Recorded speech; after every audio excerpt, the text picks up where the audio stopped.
Assalomu alaykum. Ushbu videoda biz Kubernetesdagi resource limitlar haqida gaplashamiz. Resource limitlar nima? Demak, bizda tasavvur qilaylik, klasterimiz bor va unda 3 ta, 5 ta yoki 7 ta nodimiz bor. Va biz tabiiyki bir qancha applicationlarni run qilamiz bitta klasterning ichida. Ana endi biz basic ularga kerak bo'lgan resurslarni bera olishimiz mumkin. Ular juda ko'p consume qilib yubormasligi uchun biz limitlar qo'yishimiz mumkin. Ana shu narsaga resource limitlar deyiladi. Ya'ni bitta podga biz memory request qilib, kamida bu pod ishlashni boshlagandan demak 2 gigabayt bunga ajratilsin deb aytishimiz mumkin. Ya'ni hali 2 gigabayt consume qilmabdi, lekin 2 gigabayt unga beriladi. Xohlagancha consume qilaveradi, ya'ni ishlataveradi. Yoki biz CPU requirement, ya'ni request qilishimiz mumkin. CPUni bittasi yoki 500 millisekund ana shunaqa unitlar bor o'zini. O'shanchasini ishlatsin. Undan uyog'iga demak o'shancha minimum berilsin. Undan uyog'iga agar oshib ketsa o'zi avtomatik ishlataveradi. Agar limit qo'ymasak. Ana endi bu payt bizga limitlar yordamga keladi. Limit biz aytishimiz mumkin maksimum 4 gigabayt ishlatsin, ya'ni oshib ketsa minimum 2 gigabayt ajratilsin, lekin oshib ketsa 4 gigabaytdan keyin bu out of memory killed bilan bu pod o'chirilsin degan demak degan settingni biz sozlashimiz mumkin. Shunday qilib biz CPUni ham shunaqa qilishimiz mumkin limitlab. CPUda limit qo'yishimiz, ya'ni uni kill qilishiga olib bormaydi. Shunchaki qachonki CPUni kerakli miqdordan limitidan ko'proq ishlatsa, o'shanda shunchaki throttling boshlanadi. Ya'ni shunchaki kechiktirilib, sekinroq javob beriladi o'sha limit unitcha ishlatilgandan keyin. Demak, savollarga o'tamiz. A pod called Rabbit is deployed. Identify the CPU requirements set on the pod. Demak, default namespace'da ekan Rabbit degan pod. Demak, get pod get demak describe qilsak chiqarmikan? Describe pod Rabbit CPU deb qidiradigan bo'lsak, no requests kichkina harfda ekan. CPU demak 500 millisekund va limiti 1 maksimum.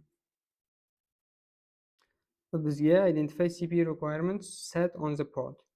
CPU requirement deyotganim uchun biz 500 millisekund tanlaymiz, ya'ni 0.5. Va biz xuddi shu narsani deylik, masalan, YAMLni o'zidan ko'rishimiz mumkin edi. Get pod rabbit -o YAML qilganimizda biz deylik mana bu qismida, mana containersning ichida resourcening ichida limits va requests bor va ularning ichida CPU va memory degan fildlari bo'ladi. Delete the rabbit pod.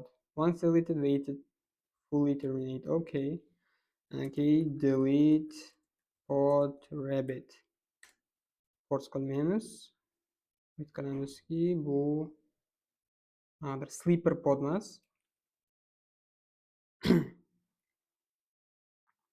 Get pod watch qilsak bo'ladi. Watchda alias ishlamaydi, shuning uchun kubectl qilamiz va bu har 2 sekundda bizga tekshirib berib turadi. Demak, endi 3 ta va tekshirsak bo'ladi.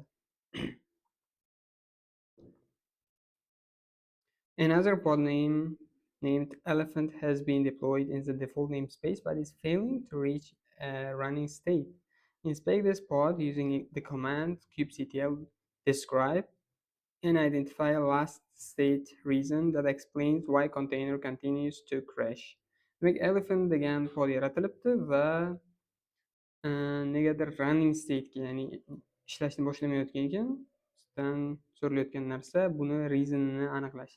Demak, biz watch'dan chiqib ketamiz va key describe pod elephant deb lessga pipe qo'yamiz va biz nima stress degan stress qilinyapti va katta ehtimol bizda yo'q resurs talab qilinyapti va resurs 15 megabayt. Reason state terminated out of memory killed. Demak, bizda reason juda ko'p memory ishlatilyapti limitidan ko'ra va katta ehtimol biz buni memory mana 10 megabayt bu, ya'ni 10 megabayt 1024 ko'paytiramiz 1024 bo'lsa, kilobayt bilan hisoblanganda 1024 lar ko'payib ketsa bir-biriga, megabaytda esa minglar ko'payadi. Ya'ni bu 10,000 kilobayt yoki 10 million bayt degani. Va ko'rib turganimizdek, demak 15 megabayt ishlatilyapti, lekin bizda limit 10 megabayt. Shuning hisobiga bizda out of memory killed issue bilan qo'limiz to'xtatilyapti. So elephant pod runs a process that consumes 10 megabytes of memory. Demak, 10 megabayt xotira ishlatar ekan RAM-dan. Increase the limit elephant pod to 20 megabytes. Va delete and recreate deyapti. Nima uchun? Chunki bizda podlar immutable hisoblanadi va biz agar change qilmoqchi bo'lsak, ya'ni deployment qanaqadir o'zgarish bo'ladimi yoki oddiy config maplarda o'zgarish bo'ladimi, podlar immutable bo'lgani uchun biz o'chirib qaytib yaratishimiz kerak bo'ladi. Demak, biz edit bilan emas, get qilib o'zimizga YAMLni olib olamiz. Get pod elephant -o YAML elephant.yaml vim elephant.yaml. Ana endi biz limitga 20 megabaytni o'zgartirib qo'yamiz. Ya'ni pod yaratilganda unga 5 megabayt beriladi. Kamida 5 megabayt ishlatgan holatda turadi. Ya'ni 5 megabayt ishlatmayotgan bo'lsa ham 5 megabayt ishlatib turadi. Beriladi unga. Maksimum esa 20 megabayt ishlatiladi. Okay, delete pod elephant force qilamiz tezroq bo'lishi uchun va apply -f elephant.yaml va get pods qiladigan bo'lsak, va u running state'ga keldi.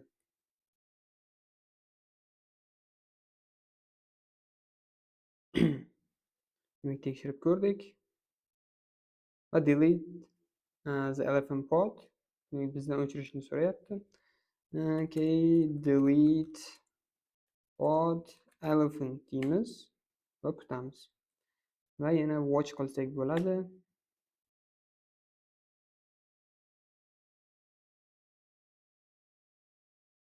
Demak, nima uchun biz force qilmasak buncha ko'p vaqt olishini bizdan ko'rish kerak. Chunki qanaqadir grace degani nima tushuniladi o'zi? Ya'ni hamma protsesslarni o'ziga tegishli tasklarni bajarib bo'lishi nima hisoblanadi? O'shalarni o'rganib foydadan xoli bo'lmaydi. Va mana o'chirildi va tekshirsak bo'ladi oxirgi taskni ham. Va bugungi labimiz ham tugadi. E'tiboringiz uchun rahmat. Keyingi lablarda ko'rishguncha.